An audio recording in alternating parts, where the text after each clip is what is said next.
The time is now 6:03 and I will call to order this hybrid meeting. It is October 2nd, 2024. My name is Elaine Thatcher and I am the Vice Chair of the Historic Preservation Commission. Chair Julie Bond could not attend tonight's meeting and is excused. Regular meetings and public hearings of the Clark County Historic Preservation Commission are held in a hybrid format with both in-person and virtual participation options for commissioners, staff, and the public. This will allow for safe participation by the commission members, staff, and any citizen wishing to attend. For those of you joining remotely via computer, you should be able to see tonight's meeting agenda on the screen. If you can't see the screen and have joined by phone only, I will be announcing the agenda items as we move through the meeting topics. Members of the public and applicants that have joined remotely are attendees. Other event participants cannot hear your audio unless you are acknowledged by the commission chair, vice chair, or staff and are unmuted. This evening's agenda is planned as follows: roll call and introductions, prior meeting notes approval, public comment for subjects other than public hearings on this meeting's agenda, as there will be specific public comment periods as part of hearings, updates from partner organizations, public hearing for the Heritage Farm Certificate of Appropriateness, City of Vancouver Design Guidelines, old business, commission announcements and events, subcommittee updates, for good of the order, and adjournment. We will now have a roll call of HPC members who are present for this meeting. Commission members, please say, "I'm here" when your name is called. Jan Bader. Here. Morgan Fraser. Here. Andy Gregg. Here. Heidi Mandler Huff. Here. Elaine Thatcher. Here. John Zingali. Here. And Julie Bond is excused. Meeting notes approval. We have the September 4th meeting notes to approve for this evening. Does anyone have any comment on the draft September 4th meeting notes?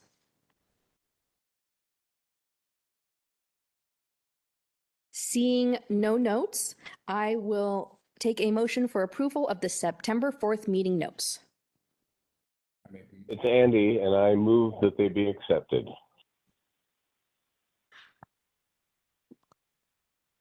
Let's see. Oh, okay. I'm going to second that motion, please. Thank you, commissioners. Confirming, do I now need a vote of this? Okay. Can we have a voice vote if this passes?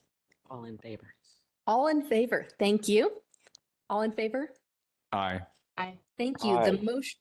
The motion has passed.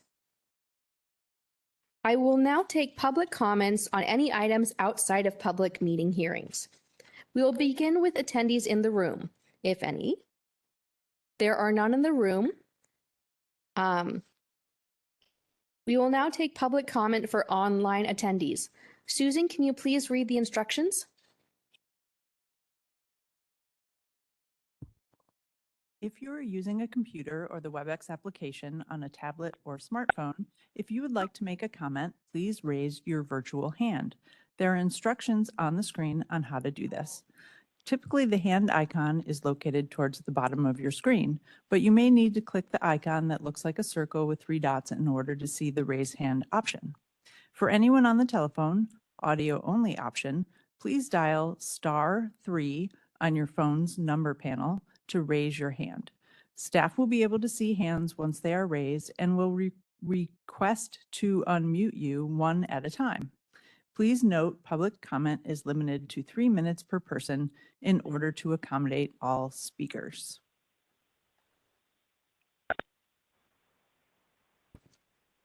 Thank you, Susan. Do you see any speakers? I do not see any raised hands. Excellent. With no raised hands, this concludes the general public comment portion of the meeting. My apologies. At the time I was looking at the screen, a couple folks moved over to being participants, and we do have 1 raised hand. Excellent. Holly, you can unmute yourself now.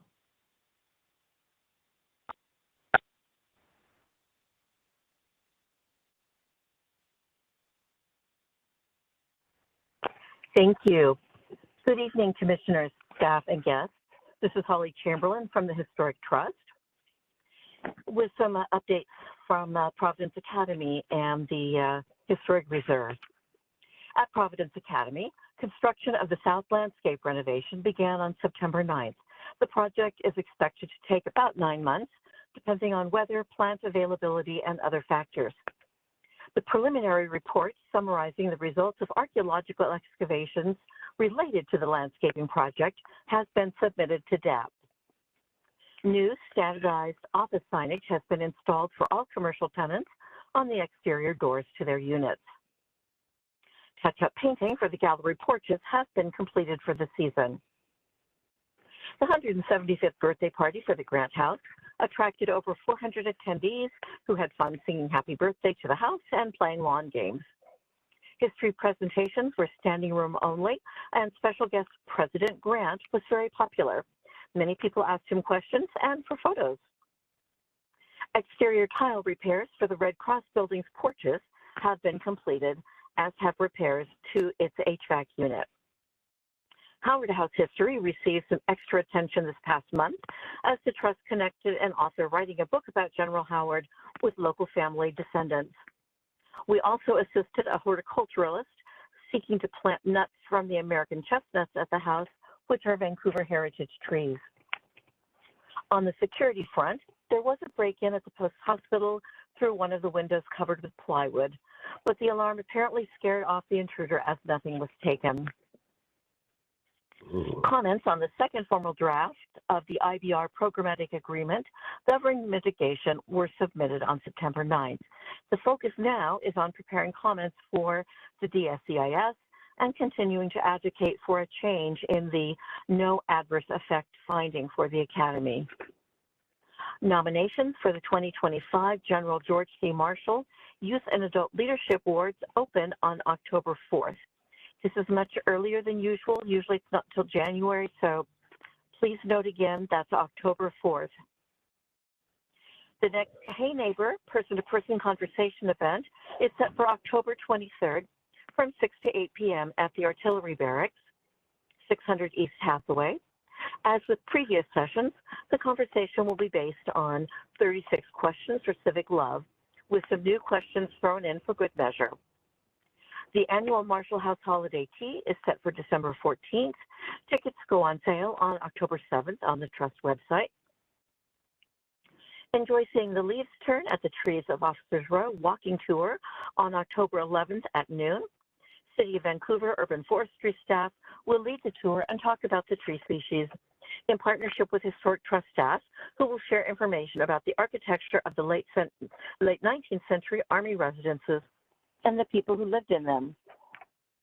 Also upcoming this month is Coming Home, How the Nez Perce Tribe Regained Their Cultural Heritage on Thursday, October 24th.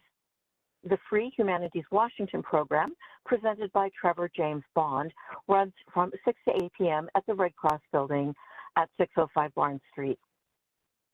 Judy Russell with the Clark County Veterans Assistance Center is this year's Grand Marshal for the 36th Annual Low Legacy Veterans Day Parade, coming up on Monday, November 11th, 11 a.m.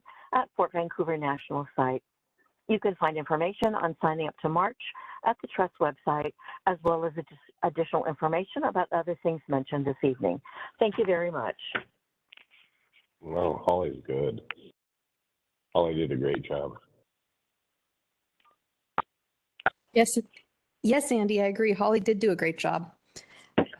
That will cover the partnership updates, unless there are any in the room, which I do not see. This will move on to new business. First on the agenda is the public hearing for a certificate of appropriateness for Heritage Farm Temporary Rain and Sun Shelters at 1919 Northeast 78th Street, Vancouver, Washington. I will now open this hybrid online public hearing for a certificate of appropriateness application for proposed installation of a temporary rain and sun shelter at 78th Street Heritage Farm. The steps involved with the hearing process are shown on the slide. Do any of the commission members have ex parte contacts or conflicts of interest? No. Awesome. Hearing none, Clark County staff will now give a summary of the staff report and recommendations. Good evening, everyone. This is Bart Catching with Clark County Community Planning. I have a brief summary of the application and our recommendations this evening, and then I'll be happy to answer any questions before we turn it over to the applicant's representative here tonight. So before you this evening is a certificate of appropriateness for a property in for the Heritage Farm, what's sometimes referred to as the County Poor Farm in the documents.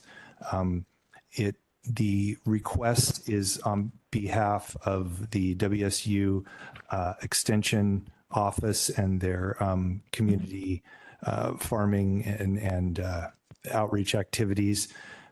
The request itself is for installation of a temporary, what they are calling a sun and shade shelter, because it's designed to provide shelter for both in the area of the farm where the community garden plots are located.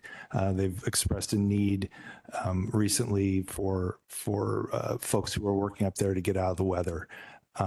Again, this is a request for a temporary installation because they intend to remove the structure as soon as Clark County Parks Public Works, who administer the facilities of the site, build out the permanent multi-use structure with restrooms elsewhere on the site. I'll show a map in a moment.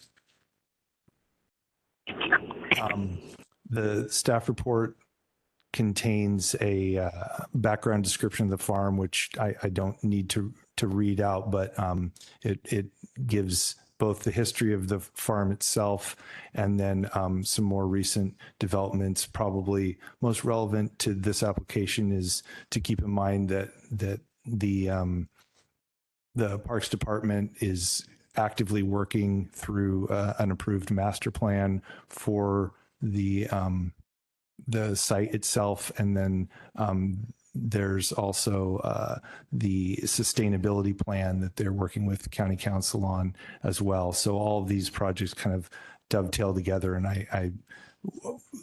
community planning is not working directly with those items, but we get regular updates to this group.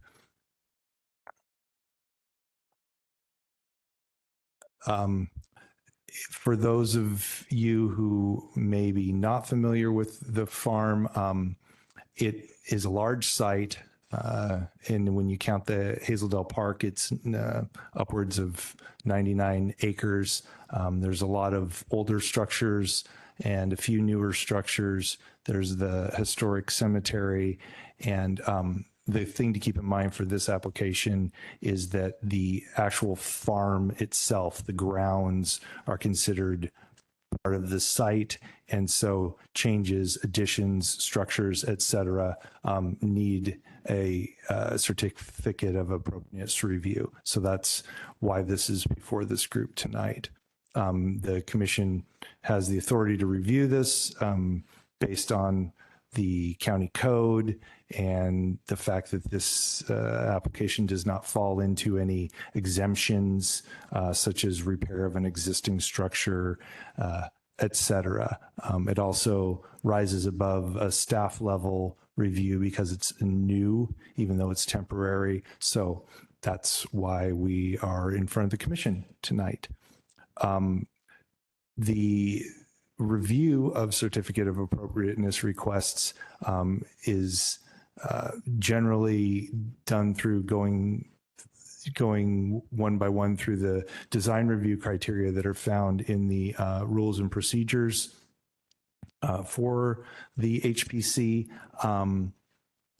This particular application, many of the criteria are not applicable because it's not involving changes to an existing historic structure. So as we look at the criteria, I'll just briefly summarize the criteria that are applicable, and the other ones are NA, not applicable for obvious reasons.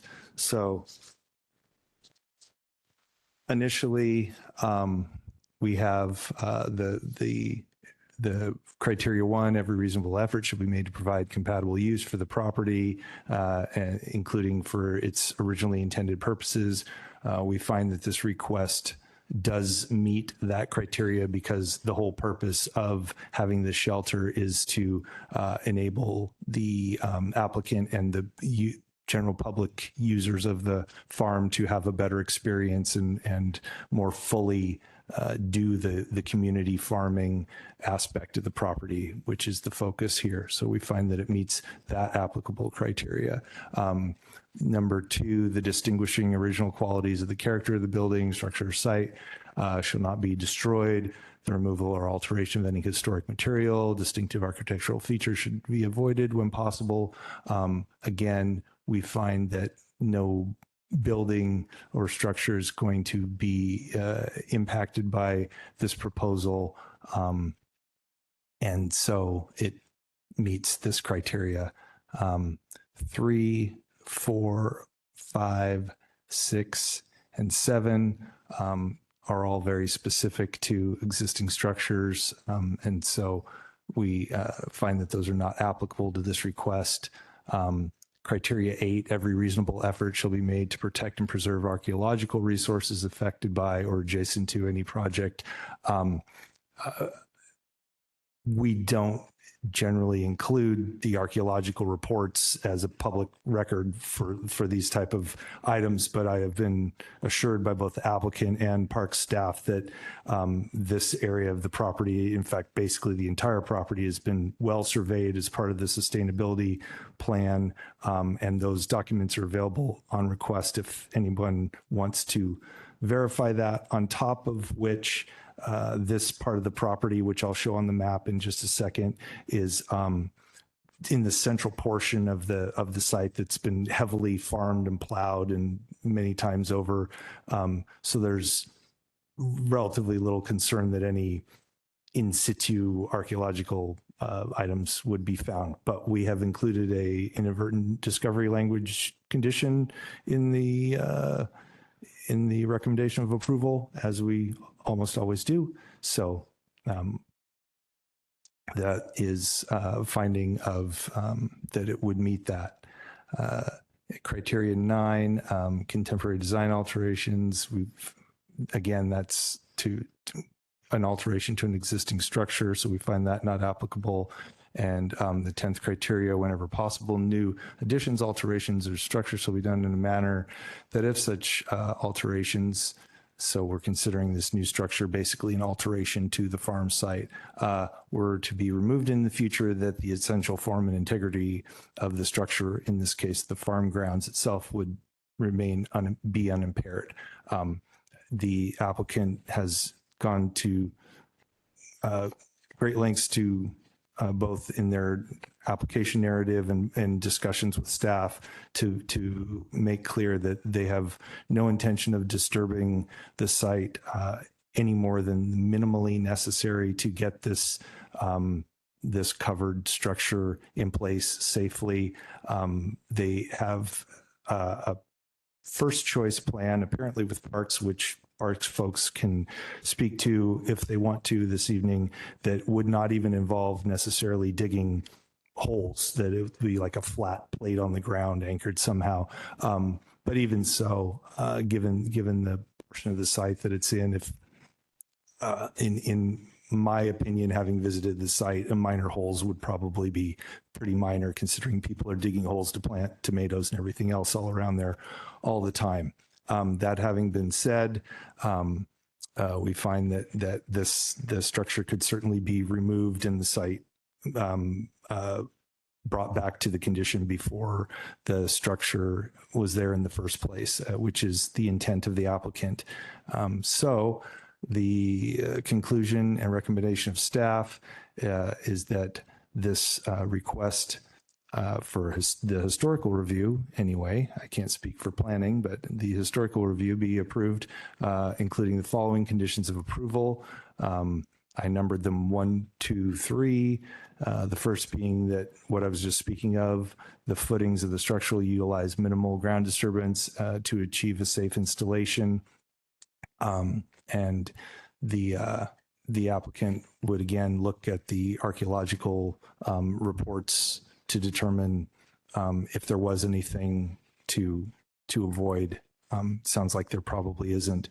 Number two, should any cultural or archaeological resources be discovered during the construction or erection of the structure, then standard inadvertent discovery procedures would need to be followed. You know, those include immediately ceasing work, contacting Department of Archaeological Historic Preservation at the state level, and doing what needs to be done to preserve whatever would be found. And number three, and probably the most specific to this particular request, this is fully intended to be temporary and removed when the county building gets built elsewhere on the site. And that has been told to me that would be not this coming summer, but the summer after is the reasonable time to expect that. So we've included a condition of approval, which the applicant is also understands and accepts, that this would be removed no later than December 31st of 2026. And much like an extension of an application approval, if for some reason they needed to keep it longer, they'd need to come to us beforehand and get approval. So those are the three conditions, and we recommend approval. I could either answer questions now or show the maps first. I don't know what people would prefer. Is there a preference from the commission of which would be, would you mind showing the maps, Bart? Sure. Thank you. So this is a map that we just pulled for the overall site. Obviously, the farm property, the primary farm property is outlined in teal, and that dot is there in a non-cultivated corner of the community gardening plots. So you can see that it's relatively close to the main structures on the north end of the site by 78th Street. Down in the corner here, this would be Hazeldale Park where all the trees are. So you can get a sense. I mean, here's that ridge line up top. So everything back here is the hillside. Then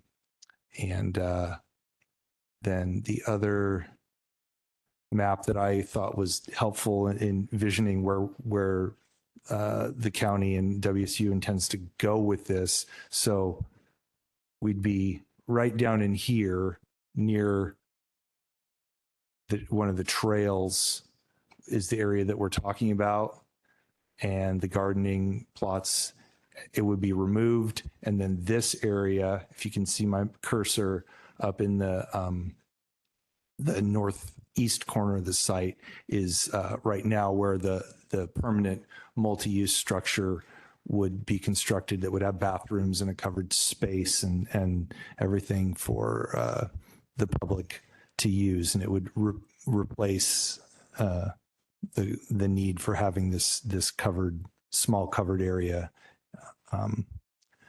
And the other thing we could pull up is the application that was provided. Again, they identify the same spot, just on a different scale of map with their narrative, and then a little cut and paste of the prefab type structure that they're intending to purchase, not purpose.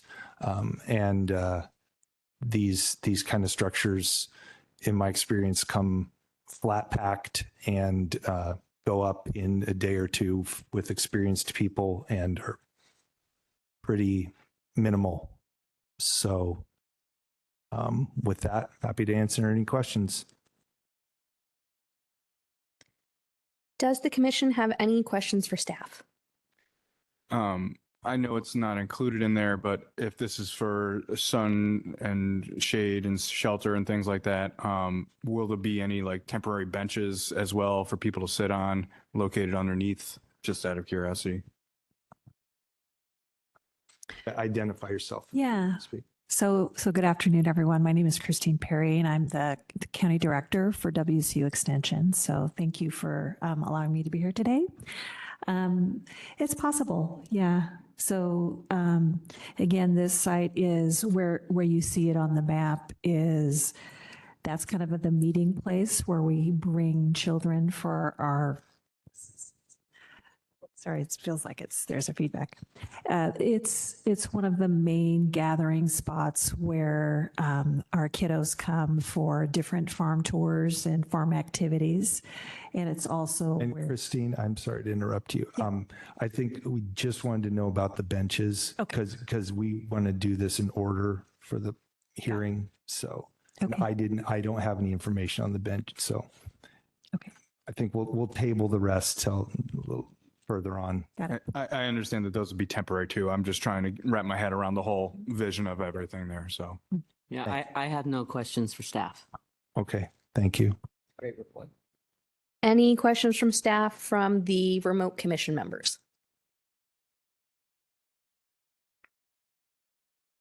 And Commissioner Gregg, if you need to unmute yourself, it's *6. So thank you. Excellent presentation, Bart.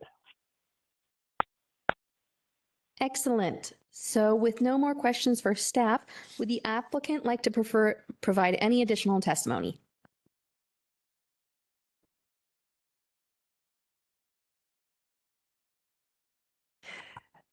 So yeah, so just as I was saying before, just this is a really a natural spot where our kiddos come and gather for youth and farm tours. And it's right next to we have a spot for our youth garden too. So kids can come and learn about the food system, learn about the farm and the garden.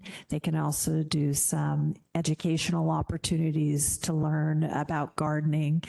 And it's always been a spot where, you know, rain or shine, the kids come. And so we just like to be able to make sure that they've got either a shaded spot or a place to get out of the rain. Thank you, Christine. Mhm. Does the commission have any questions for the applicant? Hello, this is Morgan Fraser, Commissioner Fraser. I don't really have specific questions necessarily about the Sun Shelter project. I think this is a great project. I don't think there's any concerns. I have just questions about the larger master plan. I know that in the staff's report, it talked about this being proud and a disturbed cultural context, but that's actually kind of part of the site, because that's kind of part of the history of the site. So I was just kind of interested in the long run to either read the cultural survey report and see what their recommendations are for like artifacts. Like I know what an inadvertent discovery plan is, but what are the plans for the artifacts, or if you find anything, you know, for the analysis, and how will that relate back to the poor farm? So I'm just kind of curious about the bigger plan, but I absolutely love this one, and you got my thumbs up. Any questions from commissioners who are remoting in?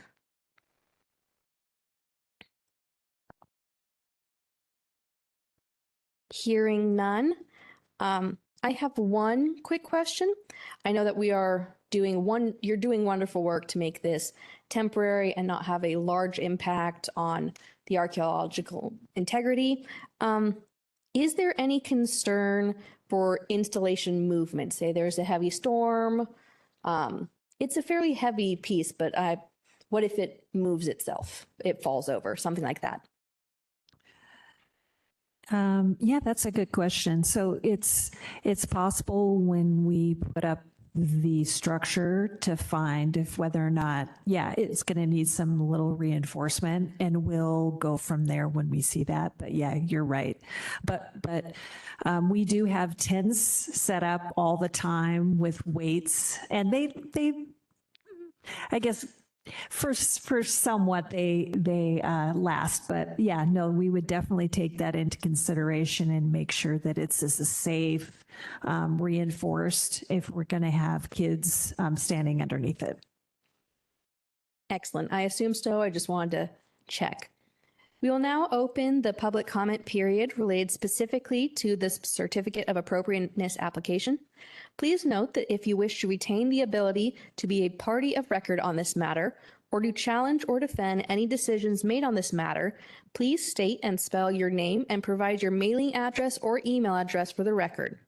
Staff will now provide instructions to make public comment for those joining us through the computers or mobile devices, or for those joining by telephone. If you are using a computer or WebEx application on a mobile device, if you would like to make a comment, please raise your virtual hand. There are instructions on how to do this on the screen. For anyone on the telephone audio only option, please dial *3 on your phone's number panel to raise your hand. Please note public comment is limited to 3 minutes per person in order to accommodate all speakers.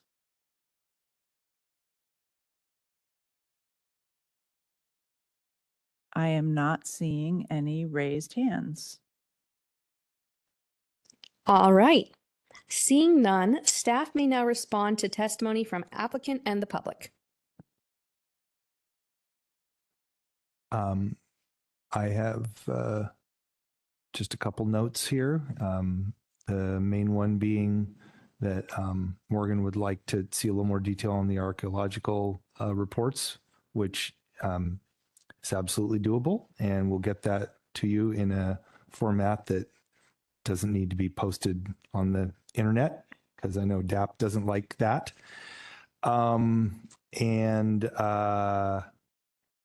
Otherwise, the only thing I could think based on the back and forth that just happened is that I guess it would be on Public Works and the applicant's responsibility if they do need to do something more invasive to let us know, because we're just working off of the initial proposal at this point. And so if it turns out that they can't keep it on the surface with just a couple, with some stakes or whatever, and they have to dig big footings, I don't know that we need to modify the conditions of approval. It's kind of implied, but that's what I would respond. Please let us know so that we can make a note of it in the file.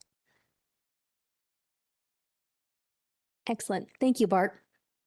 The public hearing is now closed. The commission will now deliberate.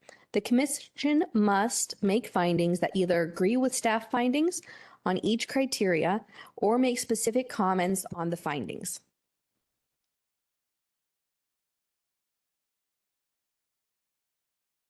It looks fine, looks appropriate. I move that we approve the staff's recommendations. Excellent. Would you mind saying your name while you make the motion? Second the Because motion. official. Sorry, Oh. Jan Bader. Thank you, Jan and Andy. Andy Gregg seconds. Perfect. Susan, please take a roll call vote for approval of the motion. Jan Bader, Aye. Morgan Fraser, Aye. Heidi Mandler Huff, Aye. Elaine Thatcher, Aye. John Zingali, Aye. Andy Gregg. Aye. 6 yes votes. Wonderful. The motion has passed. Thank you, everyone. Thank you. Yes, you're all good. Thank you, Christine. I'll get you the final paperwork now that we know it's approved. Excellent. Thank you, everyone. Have a Next good is evening. new. What? Next is new business. Jason Norris from the City of Vancouver will provide an update on the city's draft downtown design guidelines. Jason? All right. Good evening, Vice Chair Thatcher, fellow commissioners. Welcome back, Heidi. I'm Jason Nortz with the development. I am the development review manager with the City of Vancouver. Also presenting this evening is the city's design consultant, Chris Sinsenik with Ramey and Associates, as well as senior planner with the City of Vancouver, Mark Person, who is available for questions and answers at the end. Tonight, we'll be presenting on the city's update to the Downtown Design Guidelines Manual. I want to stress that this is an update to our existing manual. This is not a brand new design guidelines manual. We're here tonight seeking input from you before we proceed to public hearings with both the Planning Commission and City Council. We also have extensive stakeholder outreach upcoming, which I will touch on at the end of the presentation as part of the next steps. I would look at this evening's presentation and what we're trying to accomplish similar to when the City of Vancouver staff brought before you the Main Street Promise project. It's kind of an overview of where we're at in the process of creating the draft downtown design guidelines, and we're at the initial stages of seeking feedback from our various stakeholders and boards and commissions. So again, this is intended to provide a high-level overview, which includes the history of the design guidelines and the design review process, why the need for the update, the goals of the design manual, how it relates to the overall heritage overlay districts, and then I'm going to turn it over to Chris with Ramey and Associates, who's going to get into more of what the actual guidelines look like and give you an overview of that. And then we'll be available for questions. But at any point in time, you can chime in and ask questions along the way. So getting back to the history of the design guidelines and the design review process within the city. So the city first began using guidelines as far back as 1978. And then we actually turned them into official guidelines in 1995, which is what we're currently using. So as you can imagine, the need for the update, we're operating with rather dated guidelines that we're just more or less trying to modernize and also develop guidelines that reflect kind of where we're at with development in the City of Vancouver. So why the need for the update? The existing guidelines, as I touched on, are outdated. The pace and scale of development in the downtown has dramatically increased, and we want to essentially develop a better tool for staff and developers that provides better guidance, but is also not overly prescriptive.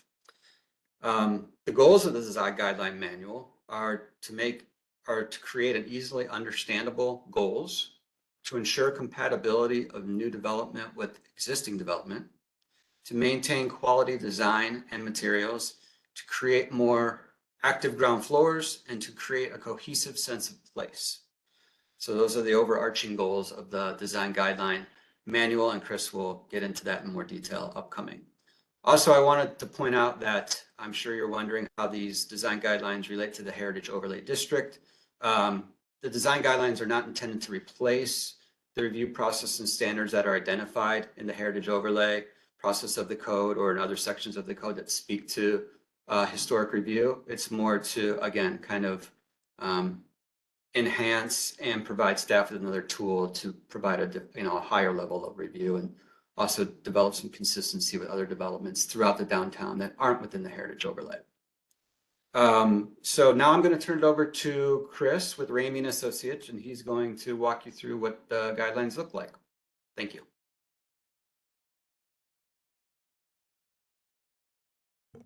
Chris, you should be able to unmute yourself now. Hello, and thank you. I think we're up a few slides. I'm sorry, Jason. I didn't ask you what you wanted me to show. I just jumped into things. Is this where we should be? One further up for now, please. The other direction. Okay. There we go. Agenda. Got it. Okay. All right, and I'll just say next slide when I'm ready to move on. There we go. And I'm sorry my video is not on. I guess maybe it's because of that.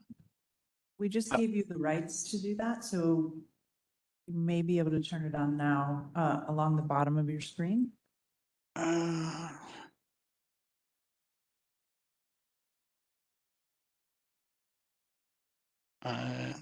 Yeah, hello. There I am.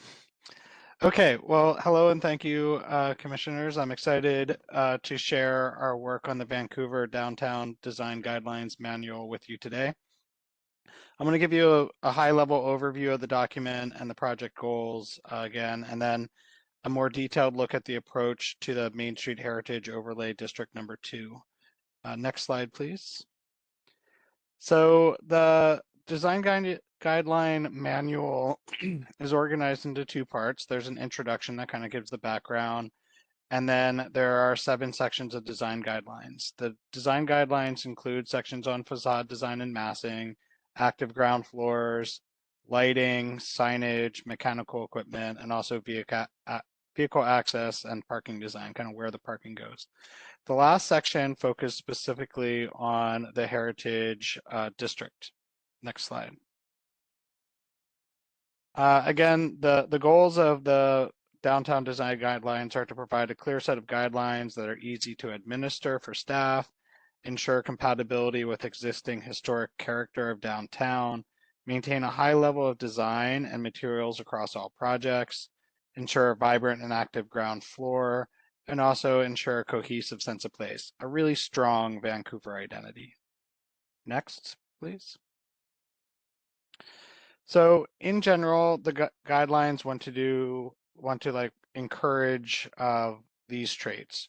Again, interesting and pedestrian focused streetscapes, craftsmanship that provides human scale details, have well-designed fenestration, and really good windows, a vertical rhythm and pattern to the facades, and again, stressing this use of quality materials like brick and masonry to really enforce the existing character. Next slide. The design guidelines have also been crafted to ensure less of these design elements. We're looking for less facades dominated by blank walls, utilities, and ground floor parking.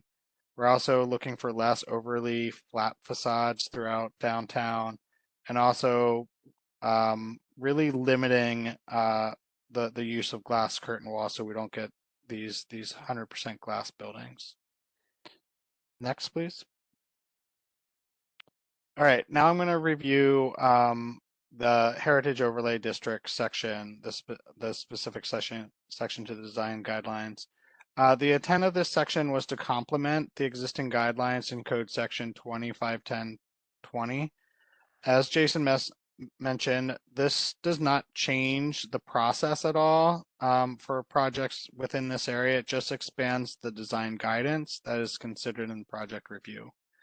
Now, the whole of the Vancouver Downtown Design Guidelines does apply to this area, but where there is a conflict, either within Code Section 2510-20 or in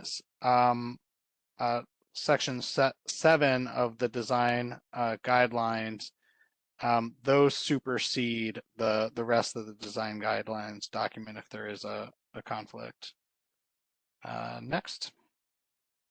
So the section of the code that you have currently outlines the following policies. Ensure the preservation of important street frontages representative of downtown Vancouver at an earlier time. To encourage the restoration of facades of older buildings to their original character. To enhance and expand the economic, cultural, and architectural attraction of the area, and to coordinate the actions of individual property owners to the benefit of all property owners. Next, please. The existing code also outlines key architectural features of the district and states that new facades should incorporate as many as possible of the key architectural features, and that should be compatible with any adjacent or nearby key buildings. Next, please. The code section also includes new construction guidelines that call out specific details like using bay windows and using materials such as brick and wood and avoiding dark and opaque glass. And there are others here. And in the next slide, please. You can see a few more here. I kind of have these here for reference if we choose to bring them up later. Next slide, please. The heritage area also requires retail-ready ground floors to maintain the area as a key location for retail and restaurants downtown. Next slide. All right, now we're getting into some of the design guidelines we pulled from the public draft of the document. The approach of the guidelines was really to complement the code sections and attempt to provide more direction for evaluating how buildings address the design direction in the code. For example, here in Guideline 7.1, it takes the code sections to the right and provides direct guidance on how facades should be organized. So when the code says to use windows which are narrow and vertically emphasized and symmetrically spaced, we've looked at the buildings in the area and provided a little bit more guidance there on talking about the rhythm of the facade, the organization of the windows, and such. Next slide. Similarly, in Guideline 7.2, we looked at the key architectural feature list and developed a guideline requiring a base, middle, top organization to really build on the Heritage District's design history and those key features outlined in the code. Next slide. For materials, again, we were just a little bit more specific and in calling for the requirement of brick and masonry within this area. Next slide. And here's where we get into something a little bit more detailed and new. So to maintain the compatibility with the lower scale historic buildings along Main Street, there's specific guidance for compatibility with those lower scale buildings. So the district allows for high-rise buildings within the Heritage District, but the new guidelines will require that buildings greater than 35 feet in height to have an upper floor step back from the primary facade on Main Street. And again, this is to really maintain that lower scale and feeling that Main Street has today. Next, please. And we tried to look in detail at this area, and our analysis and research in the area also recommends making a change to the existing guidance in our code. Our team kind of felt that the requirement in the code for the use of bay windows above the first story did not seem to be based in the existing reality of buildings in the area.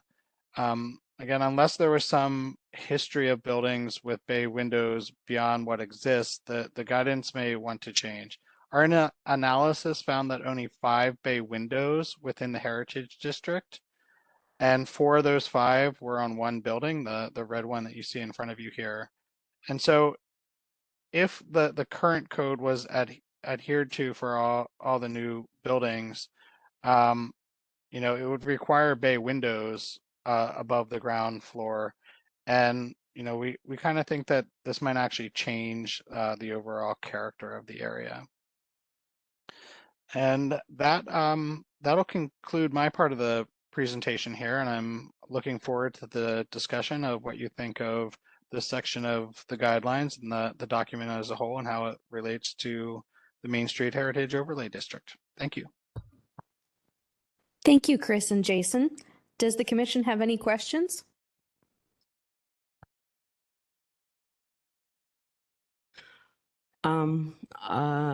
This is Commissioner Frazier.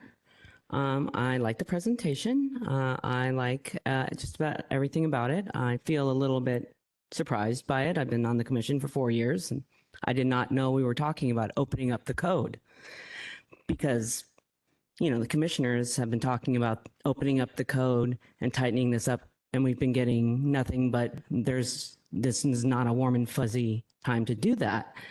And whereas I might agree with bay windows, I also have other thoughts about the code if we're actually going to open up the code.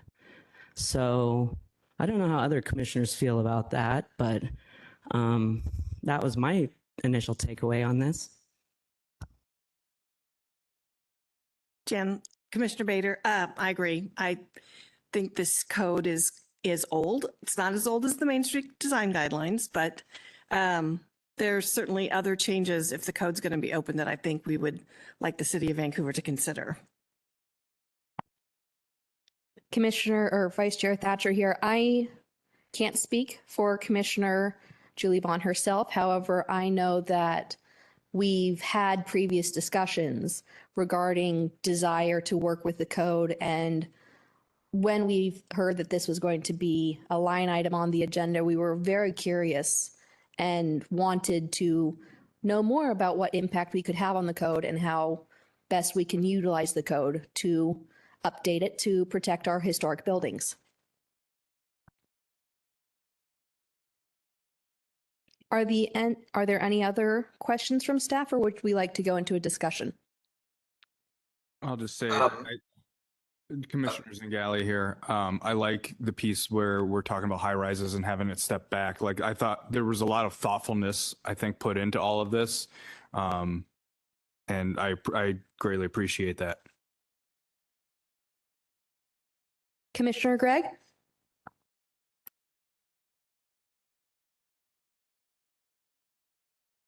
And then I wasn't anticipating discussing this tonight. I think our considerations have gone on, and there was a long time, especially after the Providence Academy matter, that this seemed to have come to a screeching halt, and now it's back. And so I was surprised. Excellent. Let's move into a discussion regarding this. I would just like to know if the city is open to more discussion around revision of the code. Great question. I think that could be something that we could talk about as it relates to the upcoming, the comprehensive plan that we're in the process of updating and the subsequent zoning code changes that would result as part of that. I don't think this evening we're saying that we're necessarily proposing to change this section of the code. It was just up for something that I think when we were working with Ramey and staff to say, well, this section of the code, if, possibly it doesn't accurately address, the current situation with the design guidelines. So that's why it was brought up tonight. I don't think we're at this point fully suggesting that that is going to be a code change. I think it's more, we were looking for input on what, the guidelines that we've updated and your thoughts related to that. I think the question that you raised about updating the code is a much larger conversation that I would certainly consider talking about more in depth. I would have to work with our comprehensive plan team to see if that's something that we could do. But I do hear you loud and clear. Thank you, Jason. Yeah, I was just a little surprised. And that's the last slide of the presentation was opening up the code.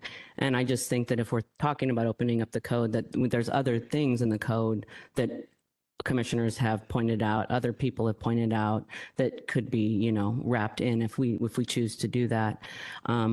I do like the thoughtfulness of the presentation put together.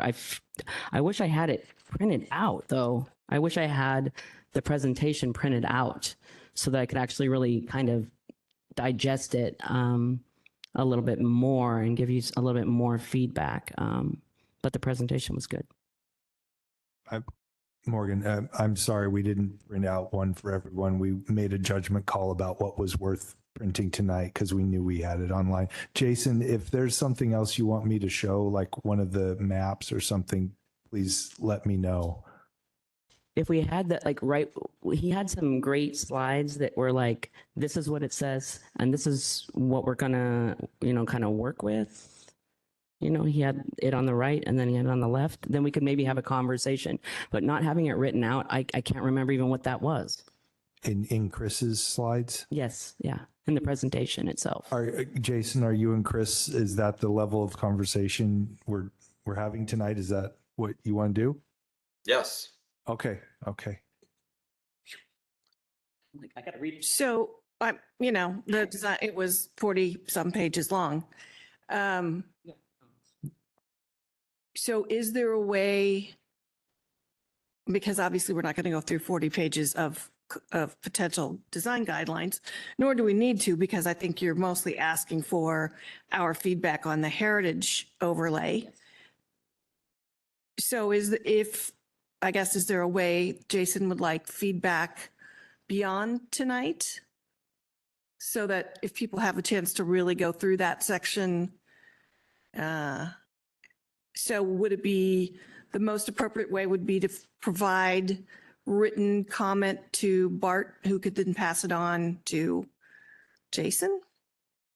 Yeah, that's a great point, Jan. And I hadn't thought of it that way. I know we've done that before for other projects where it's not an actual public hearing, but we're seeking input. I would certainly entertain that. I do recognize it's a rather large document. And we did get it to you not as early as we could have, and I apologize for that.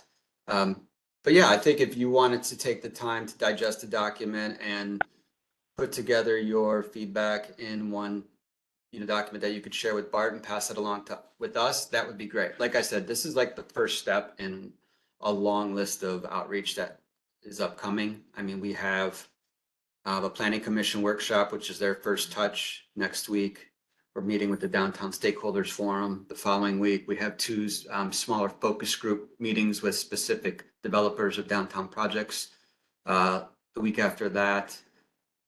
So we could even potentially come back to you later on as we start to get comments and have a more informed decision on like where this is headed. We could certainly come back to you with something like that. But I think in the meantime, if you wanted to take the time to read through it and get us your comments, I think, within the next, I think our last public meeting is October 17th, but the week after that, that would be, I think, a great idea. And one other thing that we've done is we've created a web page. The city creates project pages on what's called Be Heard Vancouver. And Right. we just recently released the project page for this project. And after our meetings conclude, and we have a sense of what the feedback is, we're going to create a community survey as well to get out to kind of another way of just to hone in on what the issues might be. So yeah, I think getting us those comments in a concise, comprehensive document would be great. I mean, I'm really happy to see that you guys are updating this because it's long overdue. Yeah, staff's working with literally black and white hand, like drawings with Yeah. pencil. It's kind of like, if nothing else, we just need to modernize the document. Yeah. Out of curiosity, Jason, so when we read this and review this, how much impact could our comments have on the historic overlay section, as well as the design guidelines for buildings near the historic overlay? Like, how much change or suggestion can we bring to these adaptions? Yeah, I mean, I think within the heritage overlay, definitely. I think for you, that's what we're seeking is your input. So I don't think there's any limitation on what your input could be. Outside of the heritage overlay, does that fall outside your purview?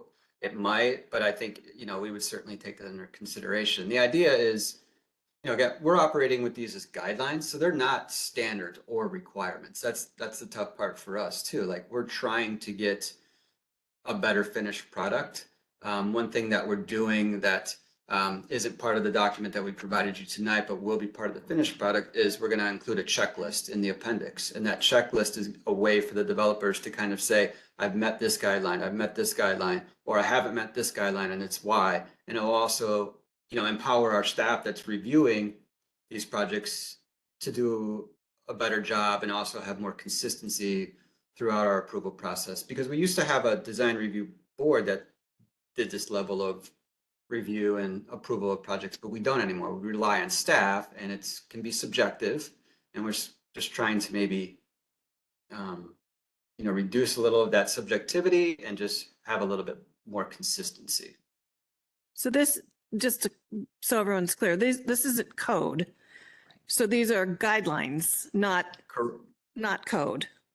Correct. These are guidelines, but the reason that we have to go before the Planning Commission and City Council is because these design guidelines are referenced in our city code, specifically, I think it's BMC 20.265, which speaks to the design review process. Right. So that's why, because it's what we consider a text amendment to the code. So that's why we have to go before Planning Commission and City Council.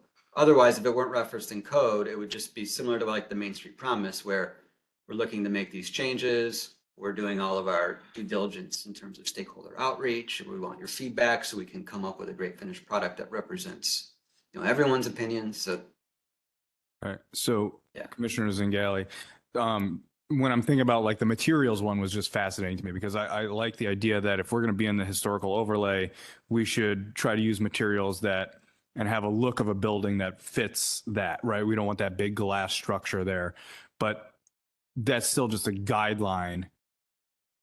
Correct. Like they could, yeah. But I like that we have these so that we can have developers and things like that keep this in mind because we don't want to lose. We obviously need to build sometimes, but we don't want to lose the whole look and while we modernize everything. So I like I said, I really enjoyed the thoughtfulness behind some of those ideas. Bart or Jason, it might be helpful if we could, I know you have this somewhere, the height restrictions on downtown.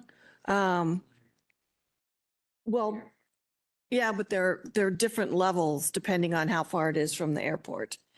So I think it just would be helpful, at least for me, to see how high we are allowing buildings to go inside the overlay district.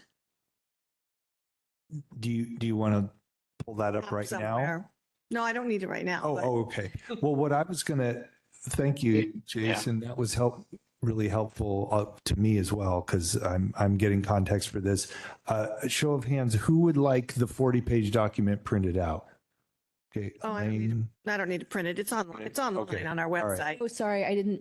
Yes, not printed out, but I would definitely like a link to it. Yeah. Well, it's the linked link is on the tonight's agenda. the meeting page. We just Yeah. made the call not to print it out for the meeting. Yes. I guess I misunderstood you, Morgan. I thought you were saying you wanted it. Well, I think it would have been helpful to have it in. If I was going to help If make we're going to make detailed comments, but detailed comments, but now I can do that Jason at said home. it's okay. Yeah. Okay. Do it a All right, different way. I think Jason, then what I'm getting at is happy to be the conduit. Maybe that's cleaner to Yeah. get you their feedback after this presentation. Right. You want a record. So we don't want to be emailing Jason directly without looping you in.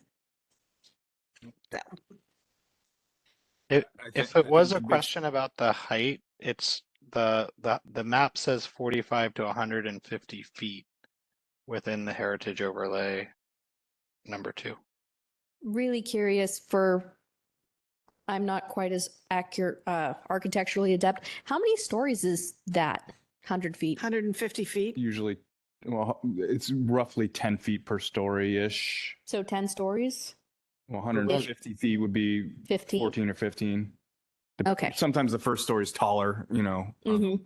but that's generally what I've got. And I just appreciate it because I think all of us here want to sink our teeth into this a little bit more and just make sure that, if there is an opportunity to give feedback, we have that opportunity. Just don't want buildings that loom over the rest of Main Street. Right. I really like that Booming step back. buildings and then the small historic ones in the middle. Yeah. Sinkhole. So Jason, you said you would need feedback from us by the week after the 17th. Well, do you feel like that is enough time I to just do need a that? If week. not, we can certainly extend it. That's good for me. Well, let's see how we do. Okay. Do we know when Commissioner Bond's back? I'm not aware of when Commissioner Bond is back. And I am sure she would want to have feedback. That's on this. awesome. I'm sure she will too. Yeah. It's her jam. Yes, I'm fairly certain she was sad she was missing this meeting when she saw this come up. All right. If we have no further questions or So discussion. we're going to try to shoot to have comments to Jason by Friday, the 25th of October. So that's 2.5 weeks, Yeah. 3. Awesome. Okay. I'm sorry, this is Susan. Commissioner Bond's back. She's out of town and through the 14th. Oh, So that she'll have like 9 days. Yeah. Yeah. Well, but they're like, this is going to be Yeah, an iterative process. Yeah. Yeah. No, I mean, Yeah. that's good. I think that if you give somebody a week, that's a good time. 1 It week, gives you a 40 week. pages. When you're passionate about it, you sit down and do it. So Yeah. Yeah. Excellent. Thanks, Susan. Thank you, Jason and the City of Vancouver staff. We will now move on to old business. First, Susan will provide a brief budget update.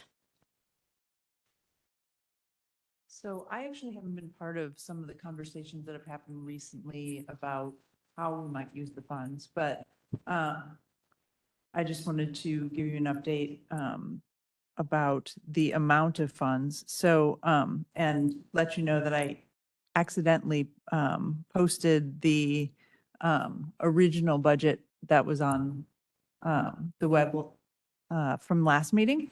So because there's still some outlying expenses that we're not going to know until the commissioners actually go to the conferences, we're figuring about $3,600 could be spent on other activities, but possibly somebody that's been at some of those meetings wants to talk about some of the activities that you're talking about, but I actually wasn't at the last meeting. Excellent.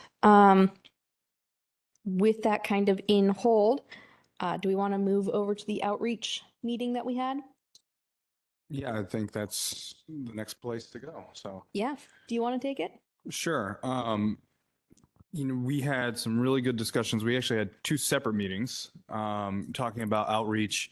One of the big things that we came up with is hosting an event somewhere. The idea would be within like the downtown historic core to kind of showcase one of our historic buildings and talk about and have a table and things and an event where people can come and learn more about exactly what we do, but how they can then, apply for different grants and find, all the things that we do that we want more people to do to save the history of the different buildings and to learn all about that. And so I think the big day we threw out was Friday, the 13th of December. A very auspicious date. Yeah. But, it's kind of sandwiched right after Thanksgiving, but before the big shopping season where people might get out of town and things for holiday breaks.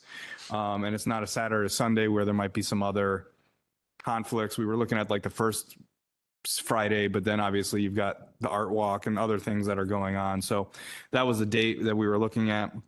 We started talking about different venues. I know Higgins Theater was thrown out there. I did talk to Dan the other day. He's can't do a Friday because that's a big day for him. But I know like my top 2 choices were something around the I can't remember the ballroom's name.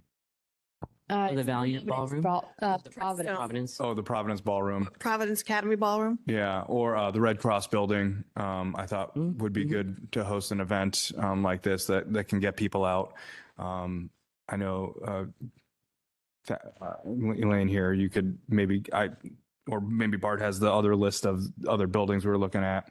And then prior to that too, we were looking at, because we want to make sure that people attend this event. We did get inroads to go onto KXRW radio with 2 commissioners to talk about a little bit about what we do here, but then to promote the event as well and try to drive traffic and everything to that. So. Yes, and with this, we were really looking to make sure that we're bringing together our partner organizations, the Vancouver Downtown Association, the Historic Museum, the Trust, so that we'll have a bunch of different stakeholders in the history of Vancouver, our historic buildings, and where the downtown area is going for the future, so that when business owners who are in the historic overlay come, they can have questions be answered by everyone and they don't have to be redirected to another source. So that's really the goal for it. We also had a discussion about getting more materials, such as a banner with our commission logo on it, so that we can have different locations throughout the event where people, you know, oh, I have questions about historic buildings, I can go here versus a downtown association table. Yeah, and with that, we also talked about just like every now and then, if a commissioner was willing and able to, you know, set up the tent in like the free speech zone at Esther Shore Park, you know, when the Saturday market's going on and things like that, we're going to get foot traffic and, you know, possibly just inform more people. So the idea would be to get a couple extra supplies so we can kind of have like little pop-ups when schedules allow and things like that. So with this discussion, that means we would be using the surplus of our budget for a banner, potentially food and drink. We're hoping to work with our partners so we don't have to pay a lot of money for the space, ideally none, but you know, they're partners, they also have to make rent. So that is what we're hoping to utilize the remainder of the budget for. So are we tabling the intern? And That was next on the business, so I can wrap that into it. There had been discussions of utilizing an intern to go to the museum and review all the surveys there. I talked to Brad at the museum, and we only have 2 physical shelves of surveys left there, and they don't have the space and time available for someone else to come in and review all the documents. So I spoke with Chair Bond, and we just decided one of us would likely go in and just make a list of what surveys items we have and go on from there. And then we thought it would be best if we had members of the commission go through all the city documents and take care of that need ourselves. We still want to use an intern in the future, but we want to have a nice meaty project for them to sink their teeth in instead of just a smaller project. I think it was feeling a little bit rushed as well too. Yeah. Once we started thinking about the paperwork and what we would need to do to get that done correctly between now and the end of the year, two things percolated to the top. One, we probably didn't have, this was probably not enough money to pay for the amount of work that would need to be done. And number two, just the timing was too tight. Listening back to the previous meeting to do the notes, it seemed like everybody thought it was a great idea in theory, and then as soon as everybody started talking through, I mean, it was just, there was more potential problems in trying to pay somebody on the short time frame. That's what I got out of it. yeah, maybe we can think of some bigger projects so that if we get a surplus of money in the future again, that we can have an idea so that we can have something in place, because I think that would have been a really good use. Yeah, I agree. And one of the things we did run into is we had contacts at Clark College and WSU that we spoke to, and we would have to do a lot of footwork beforehand to get agreements, especially when it comes to paying one of their students for an internship. And that paperwork takes time and money, or mostly time, to set up the money. So we would have to have larger than 3 months' time to get this all set up. But we'd like to start working on those steps so that they're already in place when the time comes for an intern. Thank you. What great legwork. You know, I will say, and I think I said this, well, maybe not the last meeting because I couldn't really talk. We tried, we really did. I told Morgan at the end, when I got to the end and I couldn't even hear anybody. I could just see people's mouths moving. I was like, all right, I'm done. Like, I'm out. We felt really bad. So, you know, and in Julie and I working on the website updates, you know, one of the things we've done on the, Susan's done a wonderful job, by the way, of decoding all of our crazy ramblings to get the website looking decent. But we're trying to do an online application for the certificate of appropriateness. And we're asking them to go and find their find their nomination for the building and saying that it's on the website. And then I went and looked and They're not there. they're not. A few of them. All of them. There's probably a third to a half are on the website. So I think, just for the sort of foundational work of the commission, having those register nominations on our website is just really important. So Yeah, I think. I don't want us to lose track of this. I know it's grunt work, No, it's not. We're not losing track of but it. I don't want us to lose track of It's this. just when the timing, all the things, there was like a little bit of a confluence because even our one connection at WSU might not we might have to rebuild a couple little relationships there and everything Yeah. too. So to try to push this through Oh, no. this no. time of year, just didn't. One option is in the past, the historic museum's pretty consistently gotten HPG money Mhm. to digitize stuff in their Documents, yeah. collection. Yeah. So, And- that and- might be an option for next year, is that they submit a grant to digitize the, historic register nominations. And I saw Brad Saturday night at the event and I was talking to him and he's just he's swamped until January and Yeah. then things start to die down. So then, but he did offer, he's like anything we need, just reach out to him. It's just, he's really tight on a lot of things right at the moment.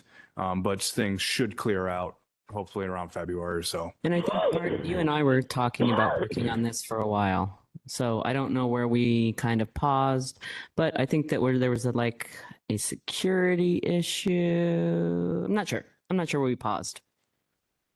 I don't think it was the security issue. I think that some other things came up in the spring, and I think you and Julie have consistently said that you're willing to come and get your hands dirty in bankers boxes. And so we just need to get back to where we were 4 months ago and just pick a time on. Actually, I think we have a better sense of what we would be looking for and prioritizing now, given the conversations we've had. For instance, most of those nominations probably are scanned already and they're just not linked correctly. Mark and Jason just found another one of the houses that's been on the register for almost 20 years and said, where's the nomination? And we know it's somewhere, but it's not saved where it should be, and we don't know that those problems exist sometimes until we're asked to look Right. Yeah. for them. And that's And so if we can just start Yeah. kind of Yeah. creating a list of the 80 whatever. Yeah. Which ones do we have digitized? Which ones do we don't have digitized? Which ones do we have no idea about? Yeah. When I had a meeting with the Stanger, I know I'm saying it wrong, the Stanger House folks, they had the original nomination, but Mark did not. Anyway, So- I don't. I So won't Mark made a belabor copy this of it, so point, he's really but happy. It sounds like we're too short this year Yeah. to use So- the money we have available for something like this. Yeah, at risk of going down a rabbit hole, but I think I know what we had in our conversation a week and a half ago, and I would be interested in hearing if you guys think think it's a good use of time to try and do something like this before the end of the year. And Bart, by this, do you mean the event? the event, yeah, the event. But circling around. Yeah, not To not clarify. yeah, not Thank the you. not the dusty boxes, the event So we're talking Back to the event. December 13th. Yeah. as the first The targeted date. Yeah. Yeah. That we were thinking. yeah, as the first choice. I mean, are you seeing any major red flags, Jan? I see. Having done this for years, I don't know that you'll get people to come. Yeah, So, I mean, if you trying an event like that, there has to be some kind of a draw mhm. to get people to come. And it's not going to be all the partner organizations with tables. So you either need to get a speaker That's what I was going to say, a speaker. is going to get people excited. But yeah, and then obviously good marketing, but people that own historic buildings, you won't get very many people. So, but No, speaker is a great point. Thank you. yeah, and I don't know who that would be, but somebody that catches people's attention. Maybe an author. I could know some of those. So the trust was very positive about partnering on this. Susan had a valid concern about financial due diligence with utilizing their facilities gratis. What was the term you used? So, yeah, we just need to look more into if we can allow, well, I use gift of public funds, but that doesn't make any sense because we're not giving away any funds. It came up when we were potentially going to have a rental for the camp, that if we did not pay the regular fees, there was some issue. I can't remember what it was. Okay. So we need to look into what that might entail. So that's just a possible thing that we need to pay to rent a space versus have it gifted. And then my only other thing is that since it is around the holidays, definitely if you thought about having some sort of music, you kind of made it, like Jan's saying, making it kind of more of an event where people want to come and hear a little jazz, learn about their historic buildings or whatever it is, And I wouldn't have shied away from the first Friday because I am an avid art lover, and Vancouver is dead. The art scene here is dead. It is dead, except for the cave, and you can go there any day. No comment. So the city has so many free uses of the space at the historic reserve per year because it's our property, their property, sorry, not ours. So that might be something to check into to see if there's any of those free uses of the buildings left. Or I don't even know. It's been a couple of years. I don't know if that agreement is still in place, Okay. but it's at least worth checking to see because it is a combined city county commission if, Sure. And the focus of this, unless I completely misunderstood our conversations, was to really promote the downtown core and the heritage overlay where we don't have jurisdictional review, but just the comments. And so to make sure that outreach to all of the property owners, both with listed buildings and potentially listed buildings and whatever other, how wide we want to throw the net. In some ways, we might be better off taking part in the farmer's market, taking part in First Friday, seeing if the trust will let us set up a table at the Knee Plus Jazz Orchestra event that they're doing every Friday night. So instead of trying to create our own event, to try to have the option of being at an event where people are already going to come, instead of us doing it ourselves and just plugging into events that the Downtown Association's already doing, events that the trust is doing, and or events that the museum is doing, That's great comment and idea. Like I said, we were just kind of throwing darts. Sometimes you got to throw everything out there to see what sticks. And Yeah. I mean, Brad does history on tap at the Kiggins on a Right. regular basis. But I think since we did have like that little extra surplus, we did want to try to get like a tent, a table, and like that stuff. I mean, so I that- think you so could that get way, materials. should we do exactly what Yeah, you're talking about, Jan? Get a banner that we Right. can use. We've get got like a little some- collapsible, Tubs. tub or wagon, right, to fit everything in that just like, hey, we Oh, can yeah. go set up and do this. Because I think we want to be more nimble, to your point about I mean, it'd maybe be great doing to have something. a big map of the overlay district. Right. And Mhm. so that you could just have it on poster board. Yeah, and- we were talking about printing something too. Yeah. But yeah, I think using the remaining funds to get those materials, but then, partnering with the different organizations to have a table essentially at their event rather than us trying to do a separate event and trying to figure out a way to get people there. No, that's a really great idea. Thank you. And the farmer's market does allow, you talked about the. Yeah, the north end is the free speech zone. You Yeah, could set up. the corner, but you can actually, the market has a booth at the south end of the market that they rotate different organizations Okay. through there and you sign up for your week. Sure. And they do some things at the Hilton this time of year. They move the market inside. Yeah. But not trying to do it, I'm not trying to do it before the end of the year, but just saying for next year, let's just get on, reach out to Jordan and get on the schedule. I know a couple nonprofits that, including the Downtown Association that have, How about this? Because I want us to be able to use the funds in a way that keeps giving, versus. Thank you, Jan. That makes me think of it in a different way as well. Not go full Little Rascals and we're going to put on a play. Yeah. But On the show. yeah, put on a show. I'm hearing good feedback about materials. That's stuff that we can get our head around and our hands on quickly, and not have to go through a large process to expend the funds. Right. We like a new banner, right? And- We like a nice poly banner with grommets with our logo on Yep. it and Yeah. good Yep. bright We want to font. be able to like attach it to the front of the table or have it. Actually, we got a up on- tablecloth that goes over these tables for our nonprofit with Great. the So logo in then- the front.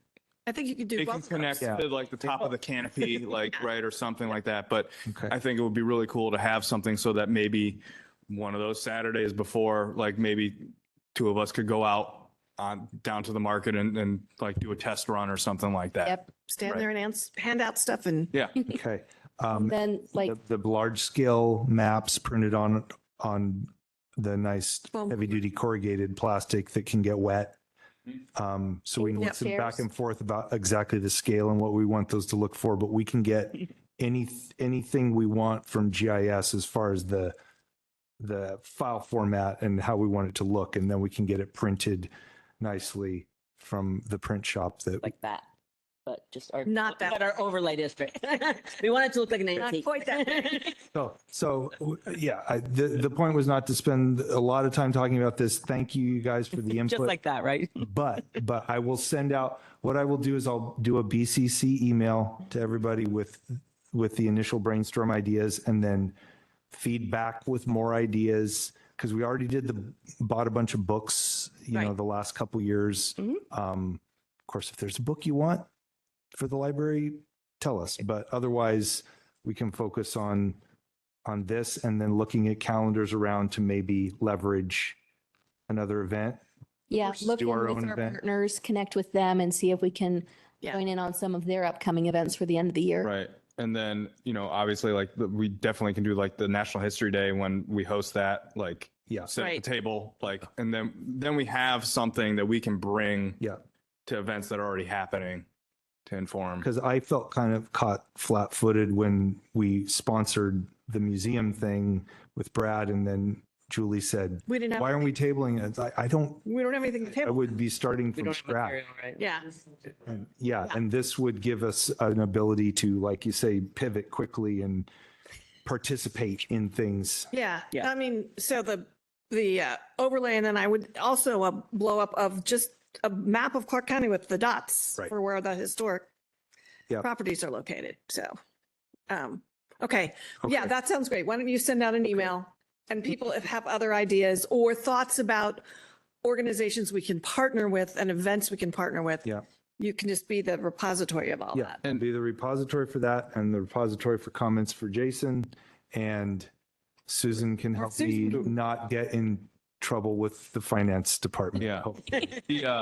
The one out of last thing, though, I don't want to get lost in this is there is like the radio show would still love to have us on to talk. So That would be great to go, but not talking about a specific event, but going. sure. Historical. So I just, Yeah. what we'd want to maybe think about, and we can do this via email too, if we need to, but like what two commissioners would go to talk on the radio, and talk about everything that we're doing, or just, some of those things for about like 15 minutes or so.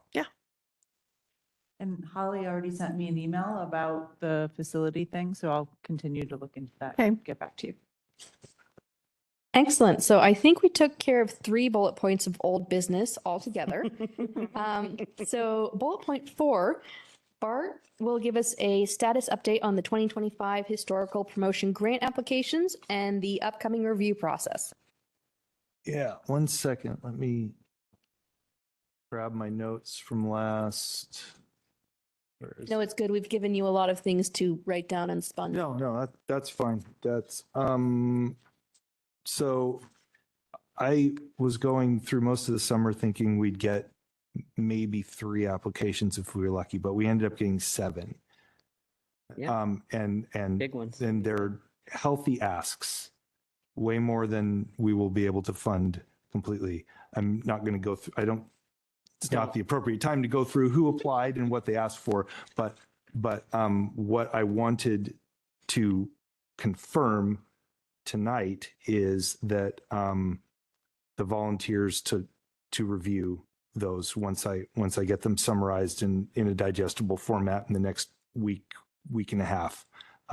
So at the end of the last meeting, what we had a preliminary subcommittee would be Andy and Morgan, and you were kind of volunteered in absentia, Heidi, and so you would need to tell us whether that's something you would want to work on. Do you have any thoughts? Yeah, I'm totally fine doing that. The only thing is I wouldn't be able to do any meetings longer than an hour. So if it went over an hour, we'd have to break it up into 2 different meetings if that works for everyone. No, those generally last no more than an hour, and we can usually get it done in 2 meetings. Sometimes 1, but with this group, we may need That's a lot. And especially we're going to have to start. probably 2 meetings, given the way the applications came in. So that's great. John indicated that he would be an alternate if needed.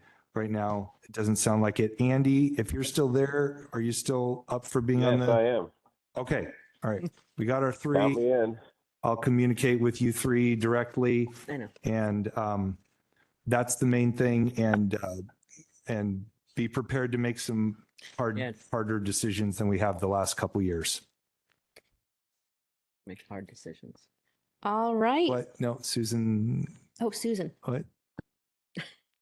Are you okay with how that went, or do you want to talk about it? Yeah, I mean, I loved being a part of the process last year. I would love to do it again. I just don't know that my time is Allowing you that this year. unless I really want to do that in like for fun, like in my downtime, little downtime that I have at the moment. But You You have know, downtime? I'd love to maybe be just like included and just sent the materials just because if I have some time, I'd love to be able to look at it. But I don't have to be a part of it. Yeah. Yeah, we try. Well, to as keep an it- alternate, you should know, you should understudy, right? Right, just like on You alter- got to come in and pinch Just like an hit. alternate juror, I gotta know what's going on. Yeah. Sure. We need to do this in a time frame Yeah. that it can come back to the commission for the recommendation. That would be the preference, that, Yeah. that we get our preliminary recommendations done in the next couple weeks so that we can then have this At the as that November. draft staff report that's basically looks like just what the county council is going to have so it would be our November meeting, and then we could get it in front of them at one of the later November meetings, or at the very latest early December. But the county council has a habit of canceling a lot of December stuff. So, Sounds good. yeah. All right. Thanks, guys. That's all I wanted to say on that. Excellent. Thank you, Bart. All right. We will now move on to announcements and updates. Are there any announcement or event reminders from the members or staff?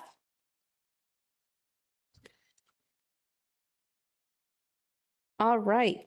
Hearing none, Oh, sorry. The conversations one that Holly mentioned in the beginning, I know I'll be going Mm, to that piece. It's a lot of fun to just get out and Which go. one? I forget what it's called. It's not Courageous Conversations. That's a different one. Yeah, Yeah. it's just community members getting out, and it's about like civil discourse and things like that. It's October 23rd, I think she said. Well, hold on, I have it. Nice. I have it in my calendar. Yeah, the 23rd. So I'll be there. I love hanging out in the old historic buildings and Yeah. talking to people. So, it's always fun. yep. All right. Next, we will hear any updates from the subcommittees not already discussed. Outreach had a pretty good discussion of that already. Demolition, are there any updates? Not with the city, but we are meeting with the county on Friday. It's on my calendar, to discuss the process and see if that's a possibility for the county to also accept the same procedures and policies of taking pictures of the historic buildings before they get torn down. Excellent. Web design and review, any updates? We haven't met for about 2 months now because schedules just didn't. Yeah. But we have a meeting scheduled, not next week, but the following week. So we're still working on like online application forms. You know, we're probably 2/3 of the way through this. So it's been a long process. Excellent. Yeah. It's a big project, so it takes time. So I think we've taken care of the second thing, because we just confirmed who the 3 members of the review would be. All right. Do we have any questions or discussions regarding the subcommittees? Hearing none. Are there any other comments for the good of the order?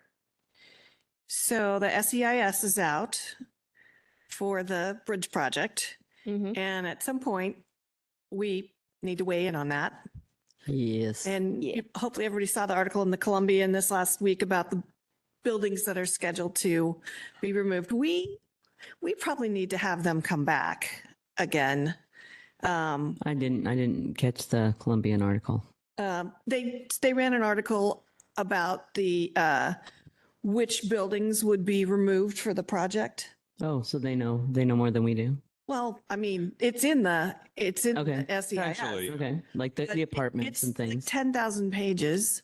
So the cultural resource section, which I'm slowly wading my way through, is 682 pages. So Oh, my. it's a slog. One question I had, and I don't know if you want to just ask the bridge team, there is an alternative in there to move one part of the downtown segment of I-5 40 feet to the west. Saw that. But I haven't been able to figure out yet why because it's new, why are they considering that? Moving west, yeah. Moving it west, because that's the heart of downtown. Yeah. Yep. Oh, and I'm sure somewhere in that 10,000 pages, there's probably the rationale for why they're wanting to do that, but it might be faster just to ask. Mm-hmm. I know I'm in constant contact with like Mayor Ann about all that stuff. So I know that she's getting like her response ready, and we'll have more details on that soon. Right. But yeah, the article I can share with you, Morgan. Was You think on Holly said they yesterday, submitted their- or like the first Okay, day. yeah. No, what Holly was saying they just submitted was the second draft of that other Oh, okay. document, and they read what came back and submitted follow-up comments to that. Because they say there's going to be no effect on the academy. Yeah, so they had a particular thing that they wanted to comment on that. What we're talking about is the draft SEPA. Yeah. Correct. Yeah. And which is a totally different animal. And But anyway, I can't remember how long the comment period is, but it's November. sometime. 60 days, I think.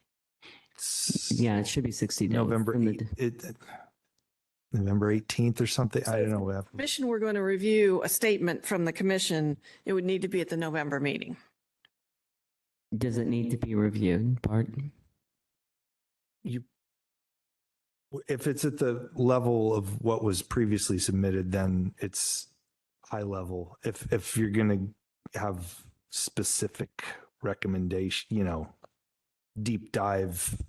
Well, I mean, it's a CEPA, so if they're giving us 600 pages, there'll probably be some comments back. Beyond my original comment. Maybe we need to, Yeah, because we had our little subcommittee, we probably need to let's talk. reconvene the ad hoc committee. Reconvene the subcommittee. Just for subcommittee. reference to Jan, with that 40 feet, they're saying it would impact 2 other more buildings if they did that. Right, like one being the the- Regal Theater and then one being in the Normandy Normandy Apartments. Apartments. Yeah. So, Yeah. okay. The comment period ends November 18th. Okay. 18th. So really, if the commission as a whole is going to comment, we need to have that discussion at the November meeting. Yeah, we would. So the subcommittee will reconvene and if any other commissioners have any other time, they can definitely, read up on the cultural resource section and give us any feedback because this will be a fast train. Yep, definitely sounds like a fast train. Uh, Okay. Speeding bullet. It's high speed. All right. If I would like to welcome Heidi back. Welcome. Yay. Thank you. We've missed having you in these meetings. If there are no other comments, I will take a motion to adjourn. I will make a motion to So adjourn. moved. And then I'll second. Beat you to it, Andy. You did. All right. So I will take that as 2 motions. No, it's I'll second. There it is. And I will declare this meeting adjourned. Thank you, everyone. All in favor. Oh, all in favor. I forget that every time. All in favor of adjourning the meeting. Aye. Aye. Aye. Now I will say the meeting is adjourned and thank you, everyone. Have a great night. Thank you, everyone. Good night.